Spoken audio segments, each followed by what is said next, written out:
There's no talent here. This is hard work. This is an obsession. Talent does not exist. We are all equals as human beings. You could be anyone. If you put in the time, you will reach the top, and that's that. So I am not talented, I am obsessed.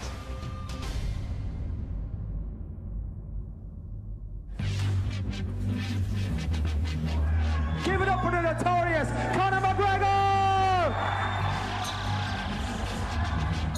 There's two things I really like to do, and that's whoop ass and look good, and I'm doing one of them right now, and Saturday night, I'm gonna do the other. I'm gonna wipe out everyone in this division, I said that, and I will do it. He's a little short-ass twerp, and I look forward to punching a hole in his face. I'm gonna hand him my spit bucket, tell him to go back and spit shine that belt, and bring it back here as they're ready for me to take it. I'm sitting up here with my feet on the desk. What's anyone up there gonna do about it? Not one of you are gonna do anything about it.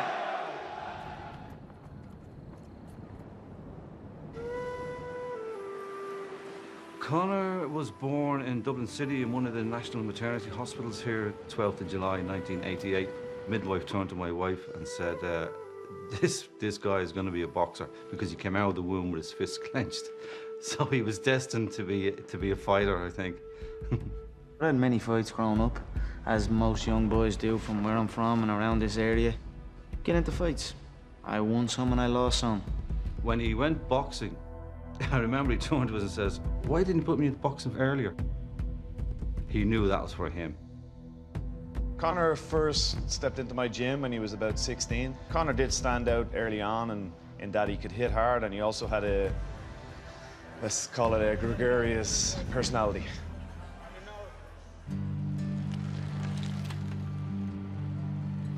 I was thrown into a plumbing trade. Give a about plumbing, didn't know anything about plumbing. I just went on that site because culture told me that that's what I have to do. I'd done it for a while, and then I realized this is not what I want to do. It's like, this is not what I want to do, then what the f am I doing it for? And I walked out, 18 months in, maybe. There was a concern there for us, for his mother and father. We didn't know what he was going to do, to be honest with you. Early on, obviously didn't know what it was. I couldn't look to my mother and say, hey, this Irish man done it. I'm gonna follow in his footsteps, because there was no footsteps. I had to create my own footsteps and follow them. They were a little unsure at first, but they supported me, and they knew I would do it. If I said I'd do it, so. I was actually in Ireland, and people kept coming up to me and talking about Conor McGregor. Have you ever seen Conor McGregor fight? Have you ever heard of Conor McGregor? Well, I came back to Vegas and talked to the matchmakers, and they had heard of him. So I flew him out from Ireland. He and I went out to dinner. He told me he's on what's called the dole, which is basically unemployment over there. When I left that dinner, I said, I don't know if this kid can fight, but if he can even fight a little bit, he's going to be a huge star.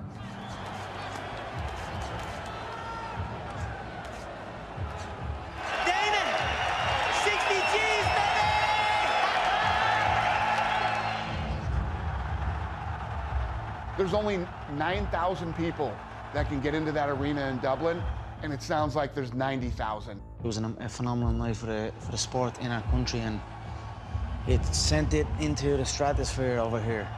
We're not here just to take part, we're here to take over. He wasn't in the UFC to make up numbers. He wasn't there to be a token Irish guy.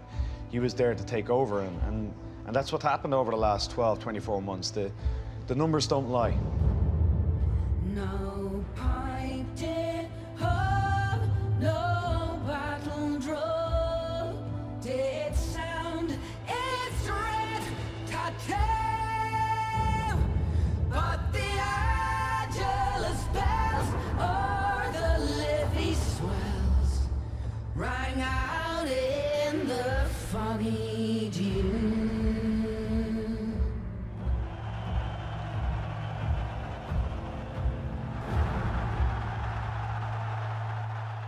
When Conor won the interim title and he beat Chad Mendes, I think it boosted the confidence of European fighters that they can compete at this level.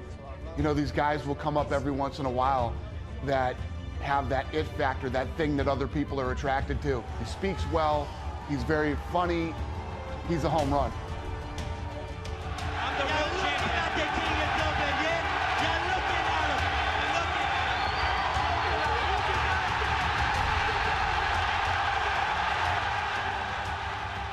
This next fight is done and dusted. It's over. It's been over since January of this year. Aldo is a busted flush at this moment, okay? He's finished. After the Dennis Siver fight in Boston, remember when Conor jumped the ring and he was in Aldo's face? That moment, the fight was on. Conor McGregor is going to crack Jose Aldo's skull. I'm not happy to say that, but I think Jose Aldo would want to have a good craniologist on standby. Look into my eyes, little man. Little Brazilian.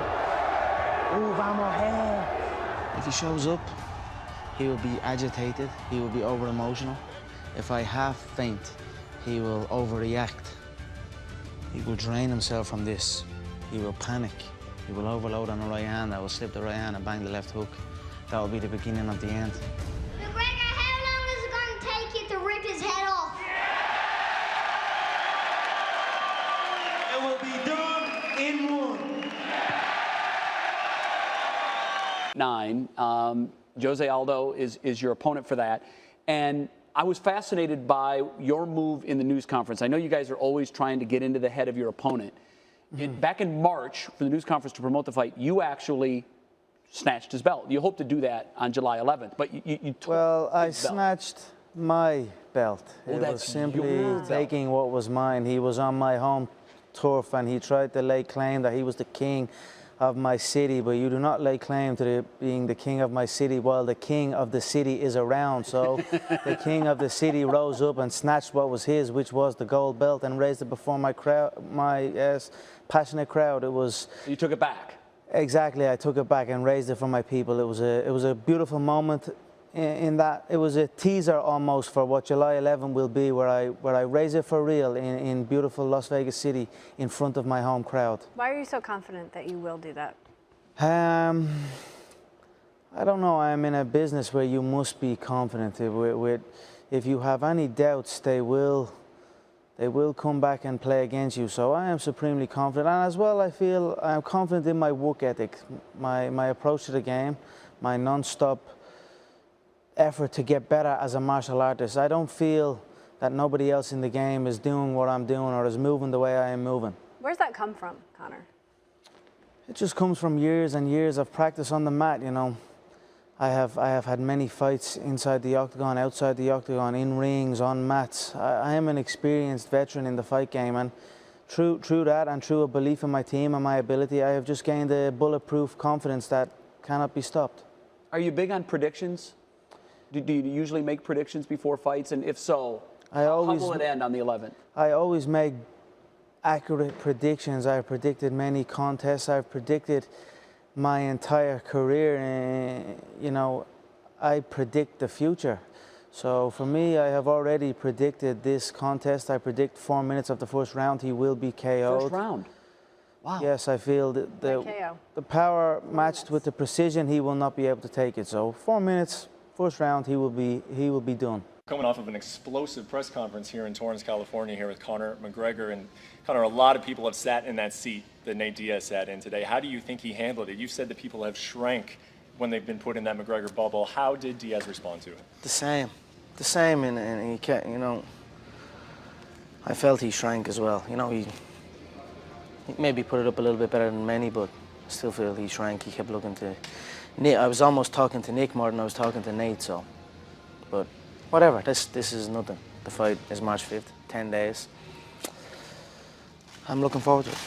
And he made a pretty strong accusation towards you. Absolutely ridiculous. Not even sure how serious we should take it, how serious he meant it. Yeah, I don't think he did either. I mean, it's serious. It's absolutely ridiculous. The most tested fighter in 2015 I was on the roster, so I am very big against steroids. I have lambasted everyone that has been caught for steroids. Previous opponents have been caught, and I butchered them for everything they were worth for taking steroids. So, and then the fact that his two teammates took steroids and were caught. So, I pay no attention to it. It was ridiculous. Can you describe the level of disappointment that there is not another belt sitting on the other side of that podium today? Yeah, I mean, this is what, you know, I could see the picture, but again, a bruised foot is a You don't want to fight with a bruised foot, no way. So it is what it is. What kind of injury would it take to keep Conor McGregor from a UFC fight? You know, there are true injuries. Let's get that right. There are true injuries that can hamper you, but I don't know. I've yet to find one. You know, I've yet to find one. Answer this question. Conor McGregor fights for the 100 and blank belt first. 45, 55, 70. Give an answer to that. Well, I don't know. It doesn't matter. Conor McGregor fights, and that's it. That's all you need to know. That's all I need to know. The fans need to know, and that's all the UFC executives need to know. And that's why they high five each other every time. And as long as the real draw is still on the card.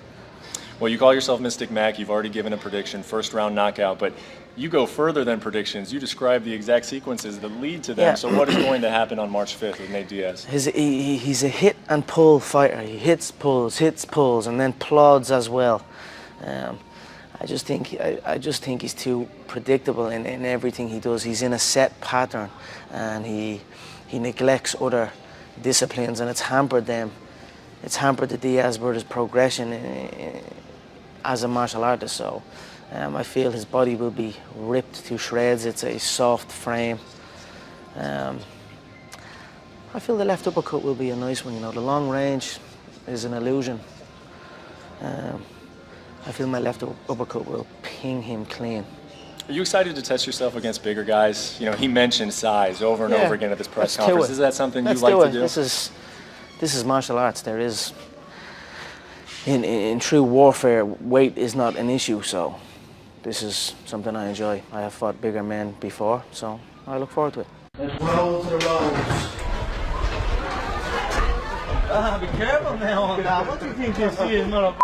Do it on the f***ing Yukon. You'll end up in that boot. Never been in a roast. No?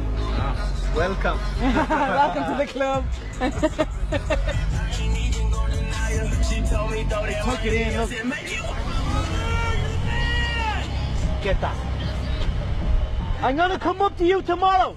Dude, I swear to God. I'm gonna come up to you tomorrow. You're the f***ing man.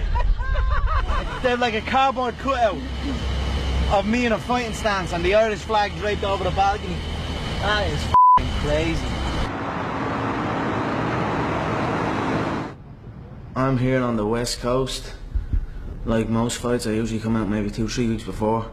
But every time I come back, it seems to be a little bit more crazy with the fans, you know. They treat me like I'm one of their own. And then I've been driving to the gym every day, and I drive past this guy's apartment, and it's like on the balcony he has like Irish flags and a cardboard cutout of me like sitting on his balcony. So now we're gonna go drop into him and see what he's about and meet one of the fans. Give me Mr. McGregor.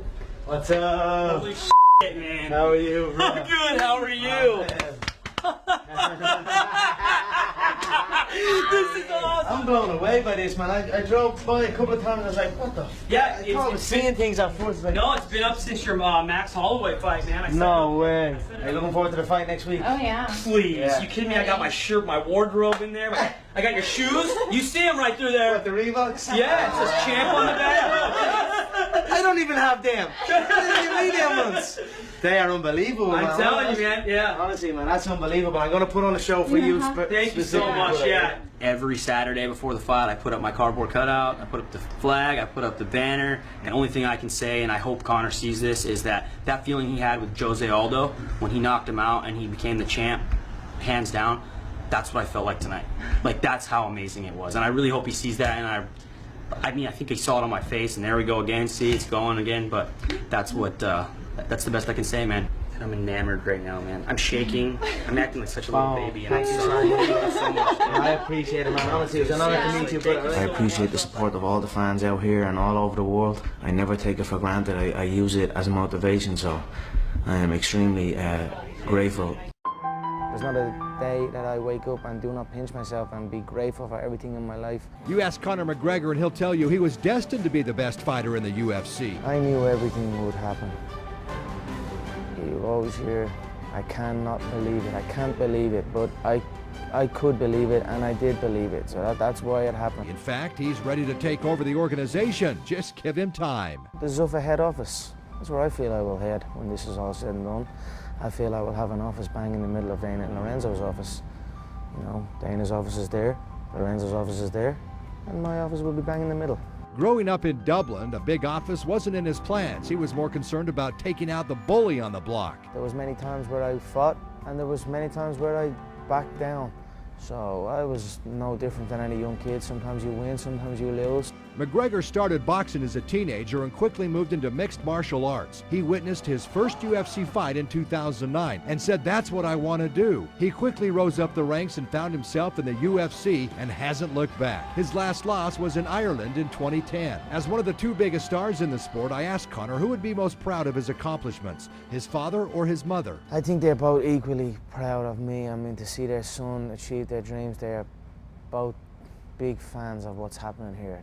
My father is a big fan of the sport since he saw my success, and you know, he showed up at every fight. And then my mother has, I could be doing anything and my mother would have my back. 27 years old and living the life he always dreamed. His fans call him the Celtic Tiger or the Irish Ali. They even say the UFC stands for United for Conor. This story has never been told before. There has never been another man in this position. Even in this sport, you know, before me, no one had a registered a win inside the octagon, let alone headline events, let alone win world titles. So coming off his knockout win over Mendez, I'm fighting myself. You know what I mean? There is no opponent. There's no. You're against yourself in there. You know what I mean? I just focus on what I'm gonna do and what I'm doing in training, and that's it. I just keep a calm mind and go in, look to be creative, and let things happen naturally. You know, I don't think too much about the other guy. Have you watched his fights a lot? Or I watch a little bit. Yeah, I don't like to watch too much. A little bit. The first round of his last one against the judo guy I watched. I don't watch too much of him now.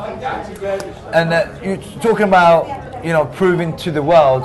You proved to Ireland. I think what Frank said as well before is you proved to Ireland. Now you have a chance to prove to the rest of the world. Yeah. And I think that's a lot what the Swedes had to do. Now the UFC's been here once, coming back again, but last time was exactly that. Sweden proving that we have worthy mixed martial arts. Do you feel like you're a front runner, so to speak, for Ireland? Yeah, I'm definitely leading the pack, and again, I'm going to go in there and represent my country. You know what I mean? I'm going to rock that tricolour with pride. And no matter what happens, because anything can happen in there as well. We love this game. You know what I mean? Go in, anything can happen on the night. I'm going to go in and fight until it's over, and wear my heart on my sleeve. And I can't lose then. You know what I mean? I can only win then. So I'm looking forward to going in and fighting with pride, you know what I mean? The pride of my country behind me. Do you expect a lot of Irish people to be here? Yeah, there's a good few coming over that I know of. Yeah.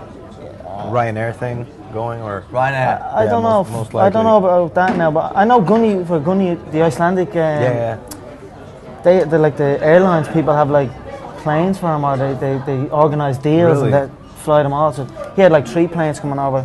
That'd be a great thing if that happened. Maybe in the future. I mean, again, I'm the first guy. You know what I mean? So I'm looking to bring mixed martial arts to the Irish public. You know, and show them a true martial artist in myself. We've seen great boxers come out of Ireland. Wayne Pocket Rocky, my colleague, who you know as well, lives in Vegas, works for the UFC, worked at least for the UFC, and we've seen plenty of great boxing out of Ireland. Mixed martial arts, how big is it in Ireland? It's grown every day. We have a long history of boxing. You know, we've had some great boxers over the years, some great world champions, and our Olympians are some of the best in the world. You know what I mean? So and Muay Thai as well. You got great Thai boxers out of Ireland as well. Yeah. Again, we're lovers of combat in our country. You know what I mean? This is why I'm proud to be here and proud to fight in the purest form of combat. You know what I mean? Be fun. I'm gonna get in there and I'm gonna fight. You know, I'm gonna put on a show. Trust me on that. People can say all they want about. I haven't fought UFC caliber opponents, but I am a UFC caliber opponent. You know what I mean? Yeah. So I'm gonna go in and I'm gonna prove that, and it's gonna be fun. I'm looking forward to it. So are we. Yeah, we're looking forward. That's like we said. It's one of the fights we're looking forward to. Yeah, Bruno, Cage Rage, right? Cage Warriors. Cage Warriors. Yeah. You're fighting Cage Rage or Cage Warriors? Cage Warriors. Cage Warriors as well. We have the same show. Yeah.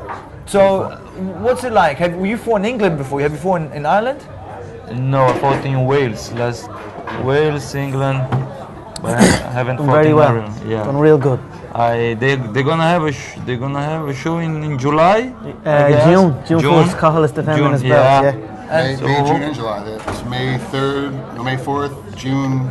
Oh, they have serious yeah. amount of shows. Now, Cage Warriors is a top quality promotion, you know, like Frank said earlier about Irish opponents, and I beat Irish opponents, and what, he said something like that, but, you know what I mean, the top quality opponents, guys that are on Cage Warriors, they're not just Irish opponents, you know what I mean, Bruno's a top quality opponent that fights on Cage Warriors.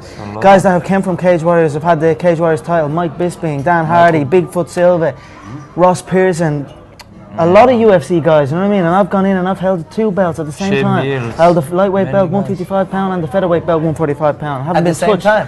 At the same damn time, yeah.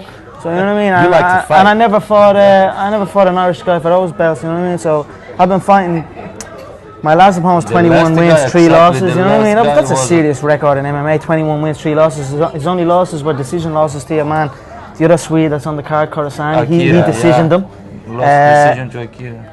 Another UFC guy, Anton Quivinainen, I think he was cut, but he only decisions. You know what I mean? I stopped him in 1 round. So people can say what they want about opponents, and I haven't fought lack of opponents, and I can say what I want as well. You know what I mean? But at the end of the day, you can say it all you want. It's about going in and showing it, and that's what I will do on Saturday night. Trust me on that. I'm going to go in and I'm going to show. We're looking forward to it. I like this. I like the mentality. I like the confidence. That's what I was saying earlier about this fight. Is that like I like the mental game both guys are playing outside the cage, Yeah. and then how they're both going to approach this fight no matter what. Because like Marcus, one of those guys that always raises.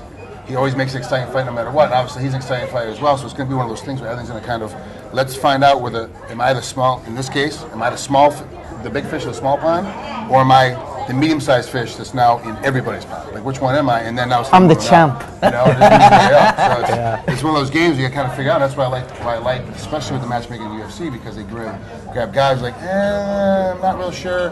I'm not real sure about him, but it's going to be great to see what happens. Like I was saying earlier, stop looking at the names. Pay attention to the fight itself. And this fight's going to be fireworks. That's why I wanted to pay attention to this fight, because I want to see what's going to happen. I'm interested in how this whole thing pans out. Well, do we think it could be the fight of the night? You're hoping so this week. No, I'm not hoping for fight of the night. To me, a fight of the night is a loss. I'm looking to dominate. I'm not looking for fight of the night. Fight of the night to me, fight of the night must make the contest close. I'm not going in just to take part. I'm going in to dominate. So fight of the night to me is second place. So I'm looking for the finish. I'm looking for some sort of. That is good. There should be a performance of the night. There should be a performance of the night. A fight of the night. Fight of the night is great. Don't get me wrong. I love a good fight of the night. But to me, a fight of the night is not what I'm after. I'm looking for a performance of the night, sub of the night, KO of the night. I was going to be a bit prejudiced and say that for me, fight of the night is sort of like an Irish fight, because it's going to be hard. It's going to be tough. It's going to be blood in there. You fought in England and Wales. You're from Ireland. You fought in England. What is it about the island breed? What's up with you guys out there? Yeah, I don't know. You just like it. They're like America's Hawaii. Yeah, Hawaii, island people. Like their entire establishment as a country was a fight to begin with, and they've been fighting their entire lives, and all they do is fight. They're raised. Their great grandfathers fought. Their grandfathers fought. They fight. It's the mentality. You go over there. I go to Dublin every other year. And I've seen you a few years ago. It's amazing over there. Was I keep it going nice back. year? I was supposed to go this year. I couldn't. Years ago, I saw you out of it's so much fun. outside of a nightclub. Yeah. I was like, hey, Frank Clean, man. I was down on Temple Bar. Yeah, just down on Temple Bar. Yeah. Just down on Temple Bar. Was I standing up or was I on my knees? And then they started a fight outside the bar. I was like, oh, Frank Clean. I was like, getting a picture. Yeah, so I love because of that mentality. Like you walk in there and everyone in there is like, okay, and it's not new school like we have in America. Where a guy drops and a gun comes out, a knife comes out, someone's got a bat. I wouldn't call that new school. I think it's old school. Is now they come in. It's like you go to fight breaks out. Okay, all right. Oh, your beer. You check the truth. Okay, here's a beer. Like that's the end of it. It's over. Yeah. And I kind of like that mentality about a whole culture where they're like, we'll fight tooth and nail every day, every time. But at the end of it, it was just a fight. We're okay. We'll move on to something else. So it's fun for me to go over there, and that's why I like watching Irish fighters when they make the jump out of the organizations into like back then it was Strikeforce and now it's the UFC. And when they jump up, it's like, what are they going to do and how's it going to work? Because the passion that you see from these guys. That's what makes the fight. Can I name one more Irish fighters that we should keep our eyes on and that we should look forward to seeing in the future? Hey man, my whole gym, the gym is full of guys. I'm the first, but I'm gonna kick in the door. You know, I'm gonna open the door for my country, man. we're going to be flooding the place soon enough, you know what I mean? So if I was to give you names out of the gym, Cathal Pendred, cage-wise welterweight champ. Yeah. Bruno fought him, had a great fight with him. Paddy Houlihan, another, he's heading over, he's a bantamweight 10-0. I was going to say, had to be Paddy. Yeah, he's 10-0 bantamweight. He's heading over to the Ultimate Fighter trials, the 135 with the women and men. So, man, that's a star in the making. Phil Mulpey, man, the gym is full of talented guys, and guys that wear their heart on their sleeve. You know what I mean? The guys that the UFC want, and I'm looking forward to hopefully ushering in. You know what I mean? Getting us all in there and start making a few quid. You know what I mean?